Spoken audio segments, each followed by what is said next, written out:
Hello বন্ধুরা, আজ আমি মাছের মাথা দিয়ে পুঁই শাকের ঘ্যাট করব। দেখো কিভাবে আমি তৈরি করছি। এটা মাথা নিয়ে নিয়েছি, তার সাথে কুমড়ো, পুঁই শাক আর ডাঁটাগুলোকে ছোট ছোট করে কেটে নিয়েছি, তার সাথে একটু আলুও কেটে নিয়েছি। এবারে কড়াইতে তেল নিয়ে নিয়েছি মাছের মাথাগুলোকে ভাজার জন্য, ভালো করে ভেজে নেব। তার সাথে কড়াইতে আমি একটু পাঁচফোড়ন, শুকনো লঙ্কা আর তেজপাতা দিয়ে আলুটাকে ভেজে নিচ্ছি। তার সাথে কুমড়োগুলোও দিয়ে দিলাম, একে একে পুঁই শাকের ডাঁটাগুলো দিয়ে পুঁই শাকগুলোও দিয়ে দেবো। ভালো করে এটা মিশিয়ে নেব। একটু নুন দিলাম, হলুদ দিলাম, আরও একটু কিছুক্ষণ এটা নেড়ে চেড়ে ভেজে নেব ভালোভাবে। তার সাথে এবার পুঁই শাকের পাতাগুলো দিয়ে দিলাম, কিছুক্ষণ ঢাকা দিয়ে দেব। এটা একটু বেশি ভালোভাবে স্টিম করার জন্য ঢাকা দিয়েই করতে হবে।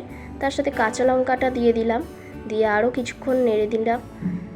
তার সাথে মাছের মাথাগুলো দিয়ে এবারে একটু নাড়িয়ে চাড়িয়ে নেব। এটা যেই একটু ঘন ঘন হয়ে আসবে, দেখবো ডাঁটাগুলো গলেছে কিনা, দেখে নিয়ে আমার রান্নাটা হয়ে গেছে। দেখো, মাছের মাথা দিয়ে পুঁই শাকের ঘ্যাটটা যদি তোমাদের ভালো লেগে থাকে তাহলে অবশ্যই একটা লাইক, কমেন্ট আর সাবস্ক্রাইব করে